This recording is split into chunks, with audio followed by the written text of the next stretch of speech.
Hey everyone, my name is WyrmsEye and I welcome you back to another episode of the Battle Spot Factory, our VGC Battle Spot series. So, today will be the episode for Thursday. If you missed the episode on Tuesday, I do encourage you to go watch two very awesome battles. 2 wins again, so we're still undefeated with this team, which hopefully we can continue the streak in today's episode with this Tapu Lele and Drifblim team. The spreads provided by good friend Lee Provost, Osirus VGC. So if you want to check out his channel and his content, do check the link in the description that I will provide below. I highly recommend it. He's also going to be competing in the Multi-Battle League, the MBL, with 24 other players, and he will be part of Team Leaky with Austrian player Hibiki. 2 very good players going up against each other. They should do very well, and I do look forward to seeing that them do well in the coming weeks as the Multi-Battle League kicks off very shortly. But enough faffing around, we shall kick off our episode today, try to find a battle on the ladder, and we shall see where we start off with. We beat a 1718 opponent in the last episode, so we may just have crept over the 1700s. Well over the 1700s, in fact 1708. So let's see if we can keep this going, climb further up the ladder. I know as we get higher, the teams are going to get a lot scarier and a lot more difficult to deal with, but this team has been performing so well and it's been so clutch in a number of situations, and I'm absolutely delighted that Lee was able to provide me with the sets for these Pokemon. The only one that I've changed is a Garchomp set that I am familiar with. Just a personal preference though. It does roughly the same amount of defensive investment, it's just slightly tweaked to my own personal likes. But we're going to start off today with a 15-16 opponent from Canada, Leslie, with a team of Tapu Koko, Tapu Fini, Arcanine, Porygon 2, Kartana and Gigalith. Now, this team has been picking up in popularity. It's been dubbed, and I really don't like using this, but here goes, the fake PG core. So basically, it's got Fini, Arcanine, Kartana, Electric type, Porygon 2, Gigalith, and that's basically what the core centers around. The Tapu Koko can be switched off to another electric type. I've seen Togedemaru as a common replacement. You'll also rarely see Raichu being used as a potential option. Each to their own though. But it is a very strong team. It's done very well at the most recent United States regional that happened this previous weekend. I know that a great deal of players went very well with this team, so we're going to have to deal with it. And the biggest fear I have is the Trick Room element, especially the Gigalith, so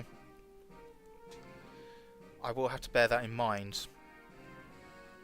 And I think I want to lead with Arcanine and Tapu Lele, Celesteela and Snorlax in the back, basically to combat the Trick Room mode that my opponent has with the Porygon 2 and Gigalith, because Snorlax isn't completely able to deal with Gigalith as I would like it to. But Celesteela's Heavy Slam does a lot more damage to it, so we've still got to play this very carefully, and we've got to be aware of what our opponent goes for.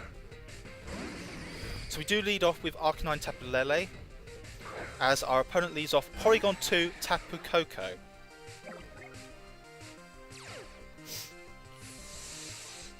So the big thing here is I've used this lead from my opponent many times before,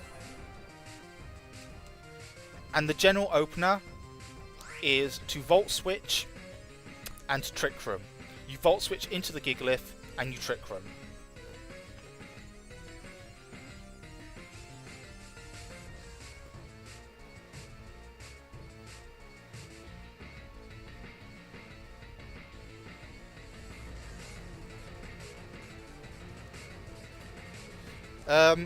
With this in mind, I'm just going to go straight for a Will-O-Wisp. I'm going to predict this Tapu Koko to go for the Volt Switch, And with the Tapu Lele, I'm actually just going to go straight for a taunt into the Porygon 2.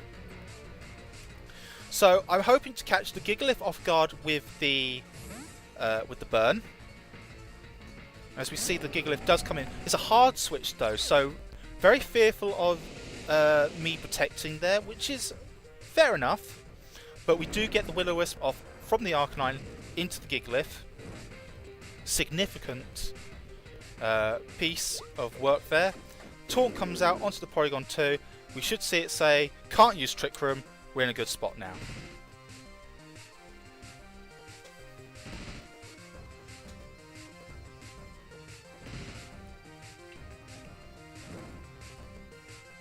And immediately the Gigalith is under a lot of pressure, just because it could be Shattered Sight.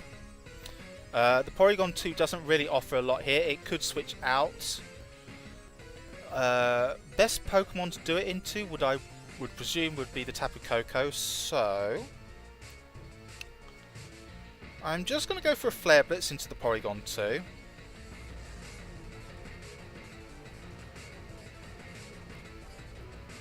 And I'm also just going to Psychic as well. I don't want a Shattered Psyche. I don't think it's necessary at this stage. We could be wrong here. Porygon 2 not taking as much damage from the Flare Blitz as I would like. Tapu Lele's Psychic comes out. Let's see how much this actually does. About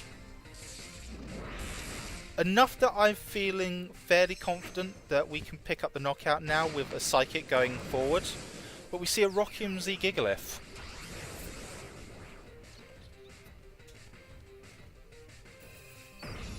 So this definitely is into the Arcanine, I feel. Yeah. Burn, though, it might survive, but it would take a big betting man to get that right, I think.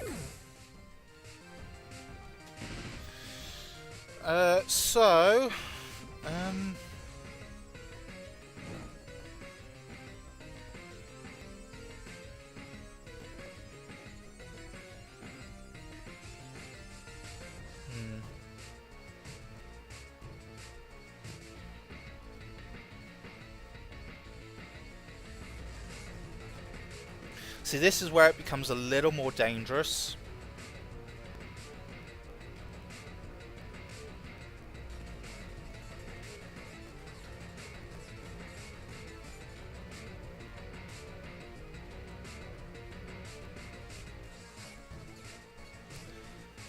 Because we've actually played for the element of playing against Trick Room, I've kind of nobbled myself into a bad position.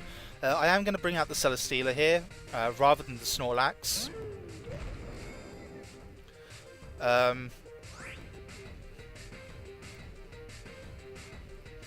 think here my best option is to just go for the... I'm actually going to go for a Leech Seed into the Gigalith here, and I am still going to Psychic the Porygon 2.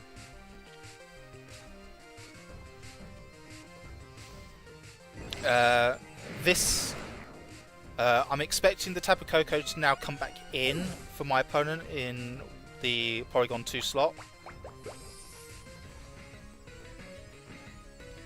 We see a Stone Edge though from the Gigalith into the Tapu Lele.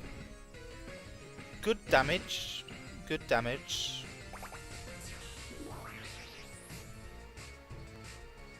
But we have got the Gigalith now under a little bit more pressure. So I think we can expect to see Tapu Koko come straight back in. But we actually see an Arcanine.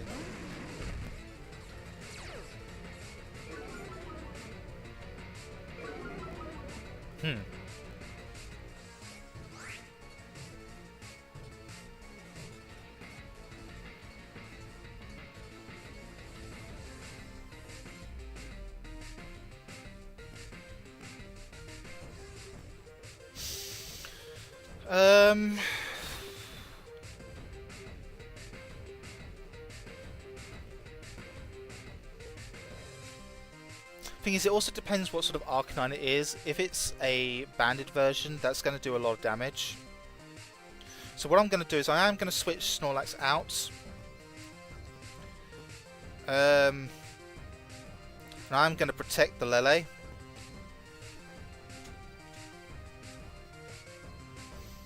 I want the Arcanine to Flare Blitz into the Celesteela slot. If it Flare Blitzes into the Lele, I've got a bit more of a problem to deal with.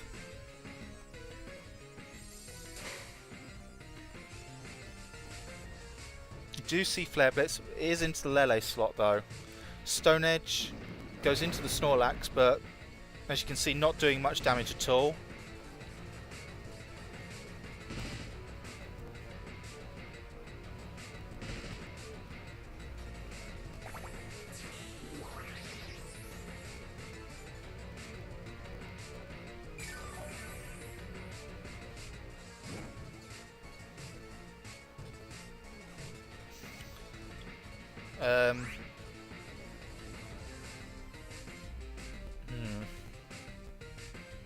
I want to curse here with the Snorlax. I want to get as bulky as I can. Going into the Tapu Lele with the Flare Blitz is unfortunate, so I am going to switch Celesteela in here. I need to preserve Lele as long as possible, if only to get the Psychic Terrain up when Coco comes back in. And we do see that the Gigalith actually switches out into the Tapu Koko, so fair play to my opponent there.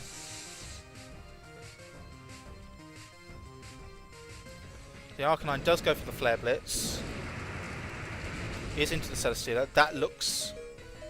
That might be banded, but I'm not 100% sure.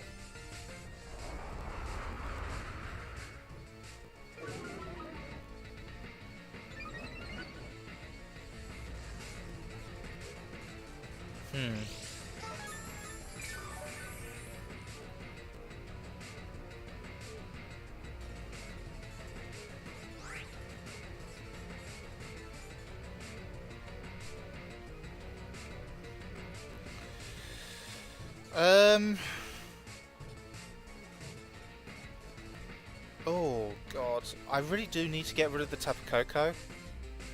Tapu Koko is basically the last line of defense for this team.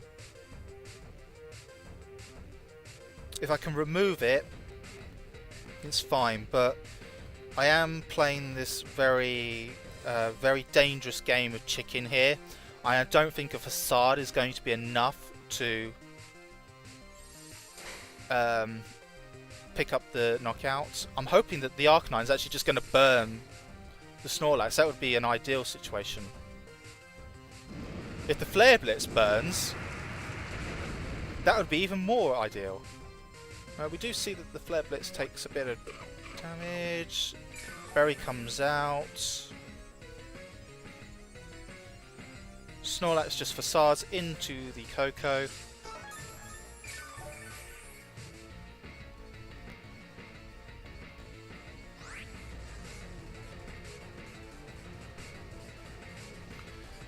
I am just going to go for that again.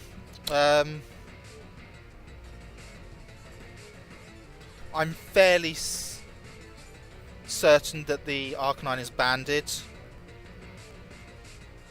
It's more of a hunch than anything else. It's not, because it's shown Helping Hand now, so we got to assume that this Tapu Koko can knock out with the Helping Hand Thunderbolts.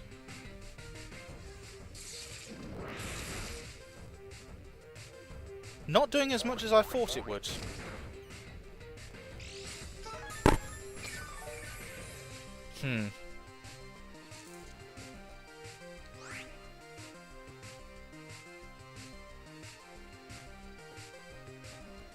It does leave me some options though.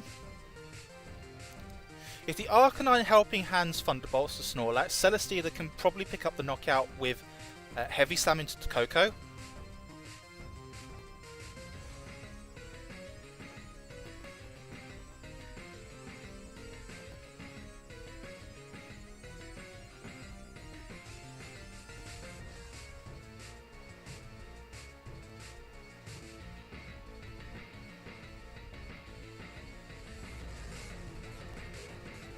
Which I think is what I need to do. I need to just target into the Kokos very heavily here.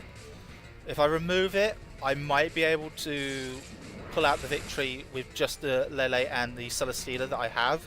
It will be difficult though, because the Arcanine is obviously showing it has got some offensive presence.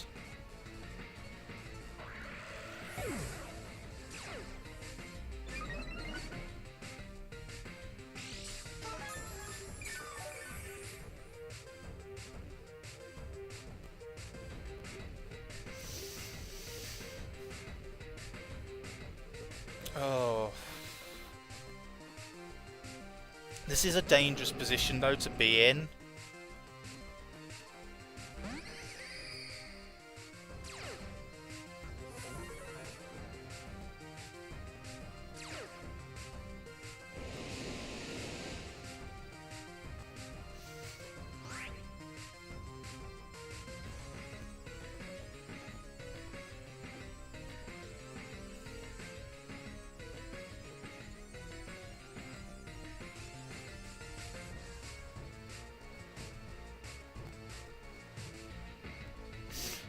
I just feel that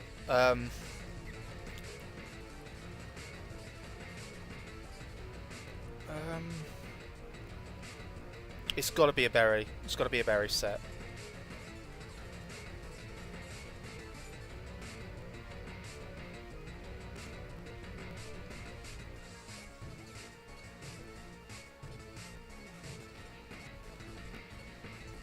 I think we got that in just at the last minute. See the Arcanine go for the protect, so yeah, he's played that pretty well. That makes a lot of sense.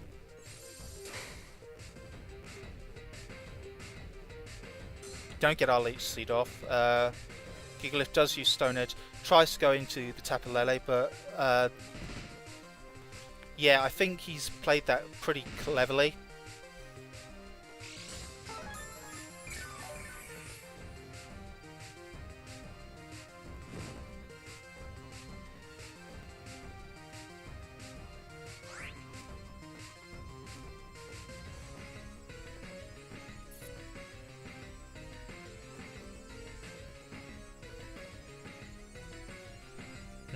Yeah, that was a clever move by my opponent there. We probably lose this.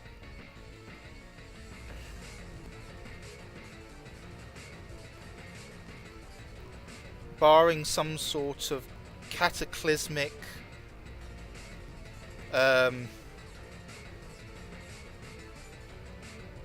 throw by my opponent here, but I assume that the Arcanine's got the berry. See who he targets. Should be into the Lele slot here. He's actually going into the Celesteela. I think this opponent may have just thrown the game. I don't know. It all depends on how much Heavy Slam does to Tapu Lele while burned.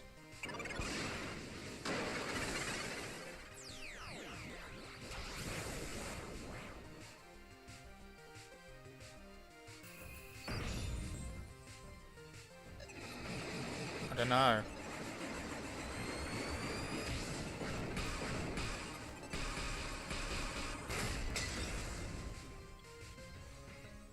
I don't feel like that was the right move. I think going after the Lele made the most sense.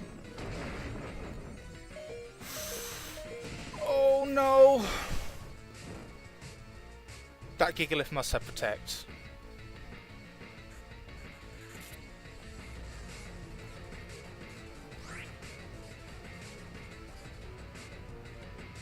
And that is a real shame there. If we had one more ticker of Sandstorm damage, we may have been able to salvage it, but as we see, the Gigalith does show that it indeed has Protect, so good game to my opponent there. Well played endgame, and as you can see, that is the strength of the core itself with the 6 as a grouping. It's a very difficult core to overcome. I don't think we played that in the best of minds, because what I think we should have done is we picked a team that was Trick Room orientated, but then we went against that plan with just going for the Tapu Lele and taunting the Porygon 2 straight away, which wasn't a clever move. So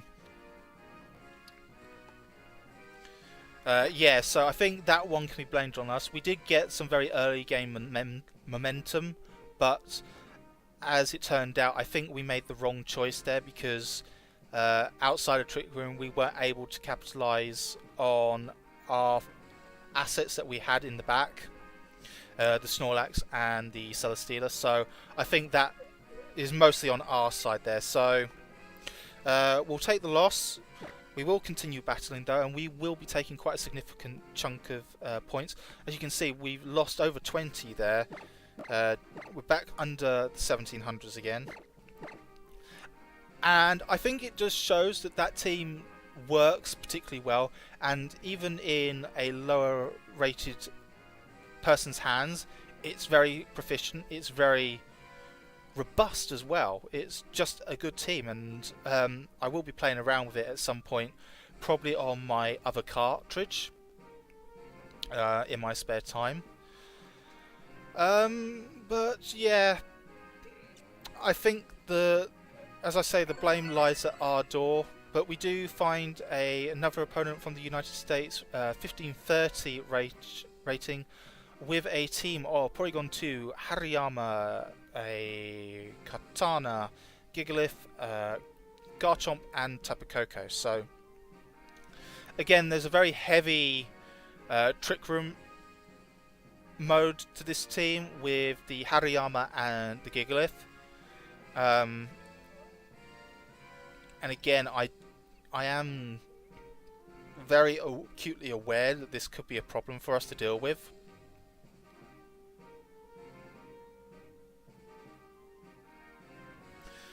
But I think this is one of those occasions where you want to go Lele and Drifblim and try and get the speed control in our advantage.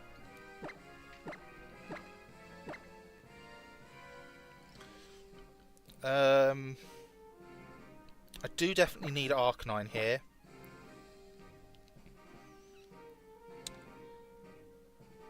And I think my best last is probably going to be Garchomp.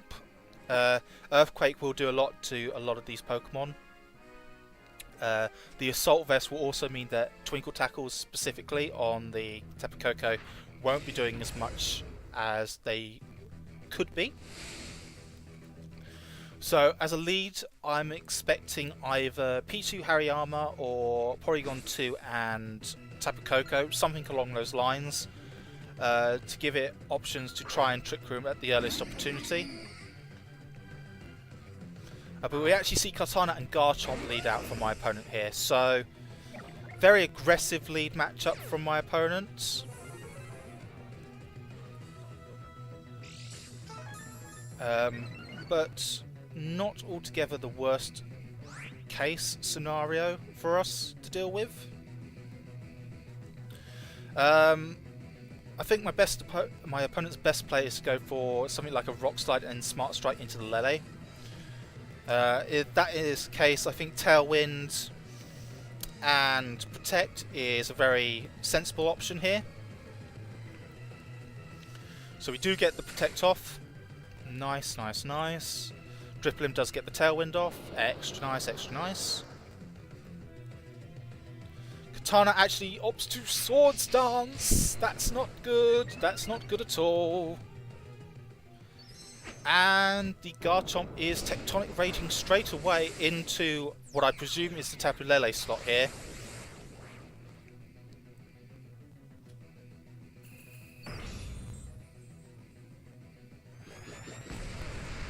Yep, so we do see that into the Tapu Lele slot.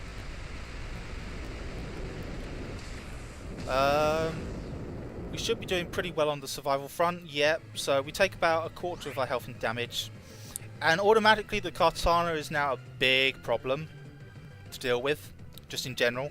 So what I am going to do is I am just going to straight Will-O-Wisp into the Katana. I am expecting Garchomp to either protect or to just switch out in fear of the potential repercussions. I am going to go straight for a Shattered Psyche into the Garchomp. I'm not I'm surprised he's not opted to protect. So is that an Assault Vest Garchomp? No, because it's got the ground DMZ. So why has he not protected or switched out? Is he happy taking this trade? I don't think he should be. I think Garchomp is actually probably one of his main thoroughfares into this match here. Still.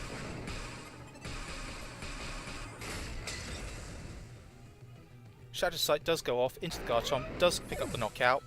Smart Strike into the Lele, no surprises here, should pick up the knockout, which it does.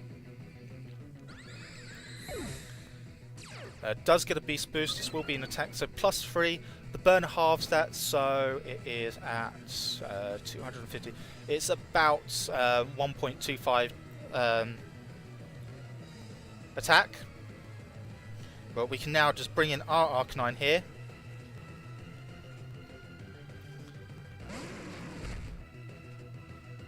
And we see the Porygon too. So, does suggest that in the back he's got something Trick Room orientated.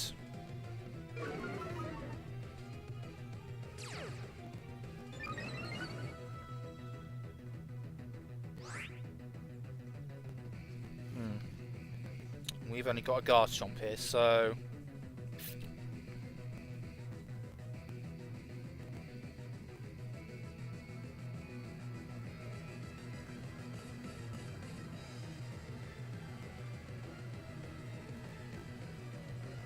I am just going to burn the Porygon 2 and I'm going to Flare Blitz into the Kartana.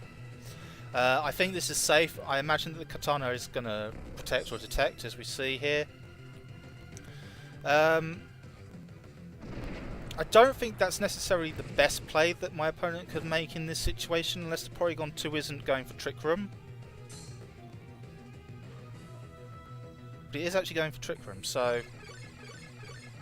I don't necessarily understand that play from my opponent.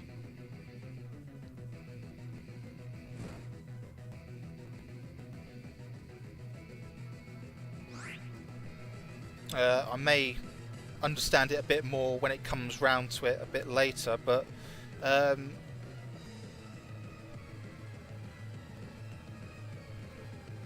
here I think I'm just going to Snarl and Shadow Ball into the Kartana. So the Porygon 2 now goes onto the offensive, Ice Beams the Drifblim, but as you can see the Psychic Seed doing quite a significant job at protecting us. And we also see that the Katana avoids the the Snarl, but that's not the target that we were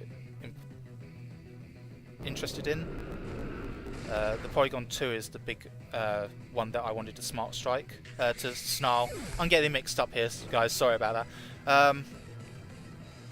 As you can see, the Tailwind peters out for us, but I imagine that our opponent's last is either going to be a Gigalith or a Hariyama.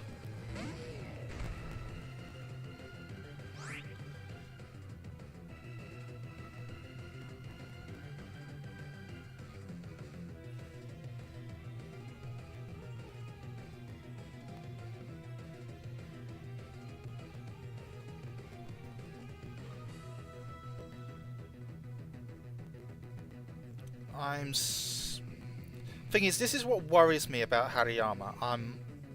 I'm concerned about what it could do.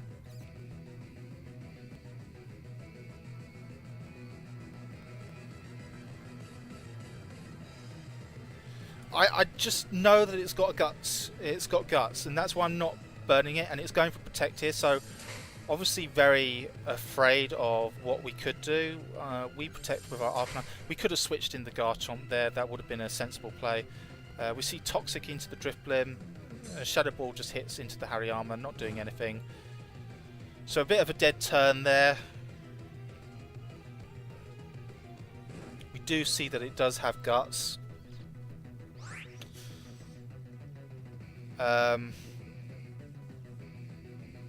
Yeah, so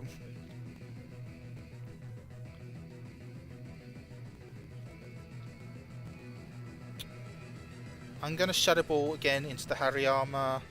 I'm also going to switch into Garchomp. I feel like Garchomp can take this slightly better than Arcanine can.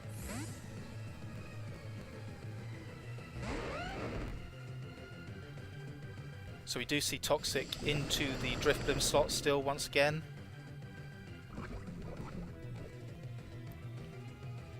Hariyama does go for close combat, is into the Garchomp. How well we take it? We won't take it at all, which is unfortunate. Significantly enough, we do lower the defense and special defense of our opponent. I'll be interested to see how much this Shadow Ball actually does. A significant amount, actually, all things considered.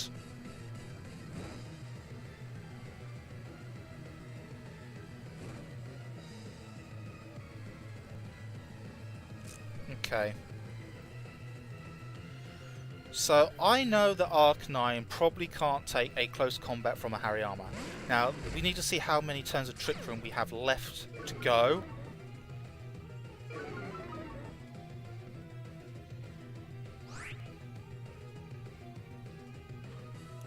One turn of Trick Room left. So my play is to just Shadow Ball into the Hariyama and protect with the Arcanine. Unless the Hariyama has knockoff and goes into Drifblim, which is entirely possible, which would be the most sensible option that my opponent could go for. Let's see. Porygon 2 goes for Recover, so survivability is Porygon 2's game here. Hariyama just opts to close combat into the Arcanine, and we do Shadow Ball into Hariyama. Pick up the knockouts.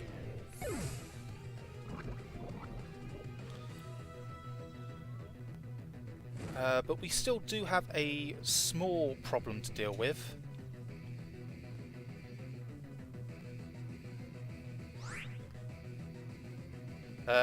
In this manner, I'm just going to Sunny Day and go for the Flare Blitz onto the Porygon 2. I imagine the Porygon 2's best option is to Trick Room this turn.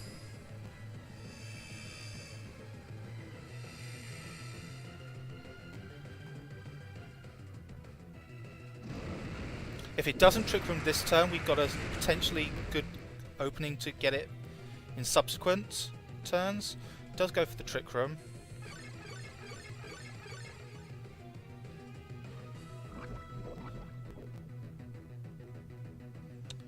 See, I think this is where we're going to slowly lose the game of who's got the better stall ability. So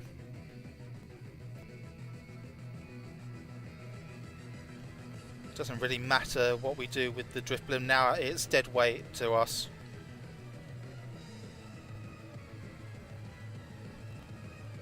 I think here we can actually go on the offensive and just threaten the Porygon 2 with Flare Blitzes.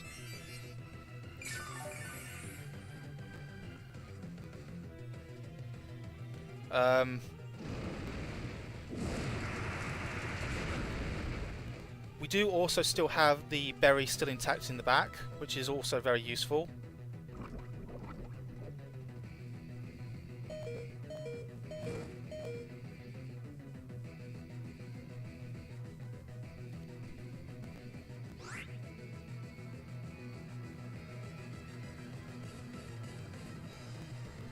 And I think this is what we got to play for. In my mind, he would be better suited for going for a Toxic on one of these turns somewhere down the line rather than recovering. Because he needs to threaten to try and actually outstall my Flare Blitzes.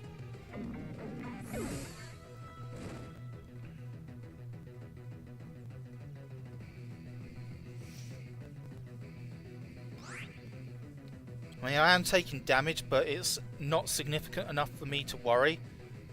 And he's just stuck in a loop of recovers.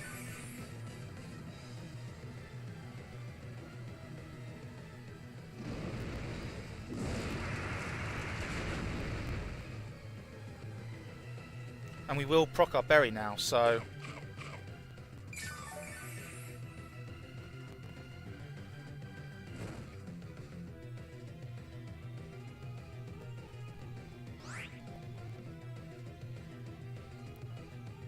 And obviously the Trick Room turn runs out this turn, so he needs to recover this turn.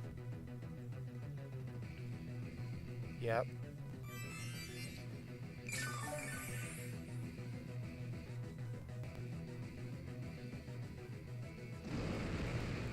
But I think where the sun is up, it's actually helping us a lot more to get this damage out onto it. And yeah, the sunlight fades as well.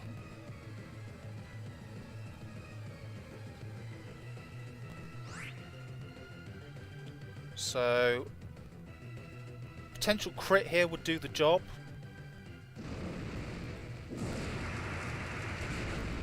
That's not a crit. He's in the recover mode, so... Yeah, I think at this stage the game is won by him purely because he can outstall.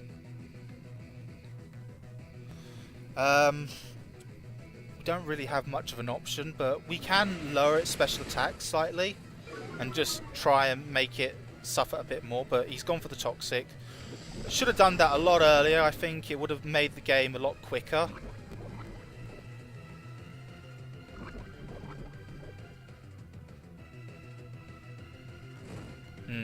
So we are going to take our first losses with this team, which is unfortunate. So 2 losses in today's episode. I am just going to forfeit here.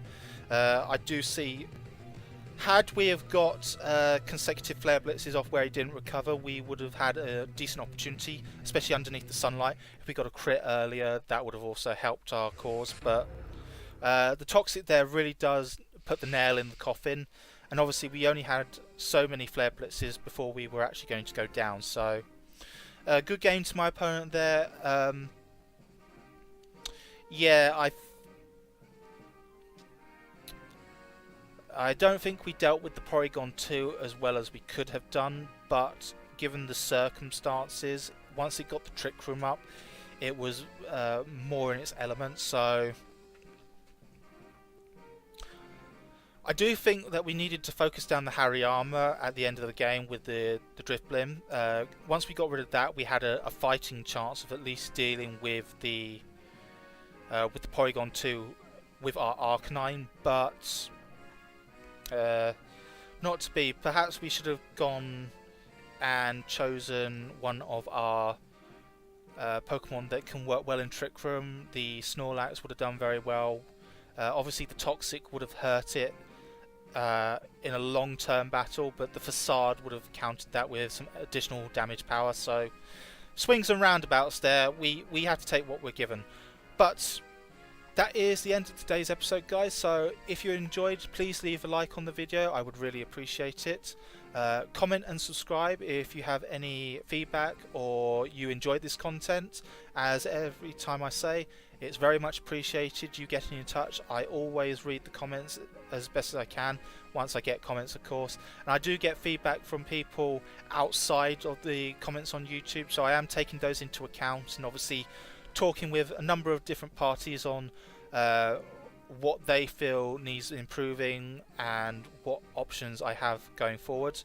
As I said before, I've got a new laptop coming. I hopefully will have that in my possession as of Thursday, but I probably won't be recording with it until later this week, so you may see an increase in the production value with any luck going into tomorrow's bonus episode, which is on Friday and in the weekend. But stick it out, guys. We are trying to make something of this, and I do appreciate that it's going to take some time to build up and get to where we want to be. But until next time, guys, I will see you all later. Goodbye for now.